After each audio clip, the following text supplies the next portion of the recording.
నిషేధిత చైనీస్ మాంజా తొలగింపునకు సైబరాబాద్ పోలీసు కమిషనరేట్ పరిధిలోని వివిధ పోలీస్ స్టేషన్ల పరిధిలో సైబరాబాద్ పోలీసులు ప్రత్యేక డ్రైవ్లు నిర్వహించారు. ఈ చైనీస్ మాంజా ద్విచక్ర వాహనదారులు, పాదచారులు, పక్షులు, జంతువులకు తీవ్ర ప్రమాదకరం కలిగిస్తుందని అన్నారు. దీంతో కేపీహెచ్బీ, మాదాపూర్, కోకట్పల్లి, మియాపూర్ పోలీస్ స్టేషన్ల పరిధిలో విస్తృతంగా ఈ స్పెషల్ డ్రైవ్లు చేపట్టారు.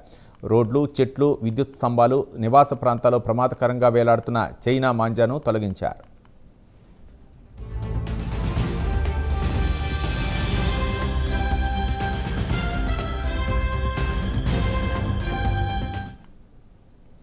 ఈ క్రమంలో కేపీహెచ్బీ పోలీస్ స్టేషన్ పరిధిలో కేపీహెచ్బీ ఎస్హెచ్ఓ రాజశేఖర్ రెడ్డి ఆధ్వర్యంలో జీహెచ్ఎంసీ అధికారుల సహకారంతో కేపీహెచ్బీ 3వ ఫేజ్, 4వ phase road number 1 Addagutta 100 feet road, Hyder Nagar, Vasanthanagar ప్రాంతాల్లో చెట్లు, విద్యుత్ స్తంభాలు, రోడ్లు, భవనాలు తదితర వాటిపై ప్రమాదకరంగా వేలాడుతున్న మాంజాను తొలగించారు. అలాగే గాలిపటాలు, మాంజా విక్రయ దుకాణాల్లో తనిఖీలు చేశారు. వీటిని విక్రయించొద్దని ప్రజలకు అవగాహన కల్పించారు. అలాగే మాదాపూర్ పోలీస్ స్టేషన్ పరిధిలో దుకాణాలు, వ్యాపార కేంద్రాలను తనిఖీ చేశారు. చైనీస్ మాంజా వాడకం చట్ట విరుద్ధమని, కొన్నా వినియోగించినా చట్టపరమైన చర్యలు తీసుకుంటామని పోలీసులు హెచ్చరించారు.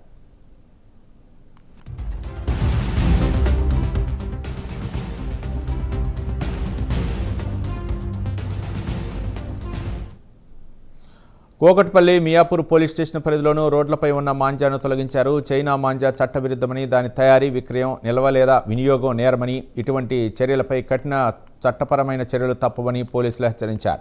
చైనీస్ మాంజా విక్రయం లేదా వినియోగం ఎక్కడైనా జరుగుతున్నట్లు గమనిస్తే వెంటనే స్థానిక పోలీసులకు సమాచారం ఇవ్వాలని పోలీసులని కోరారు.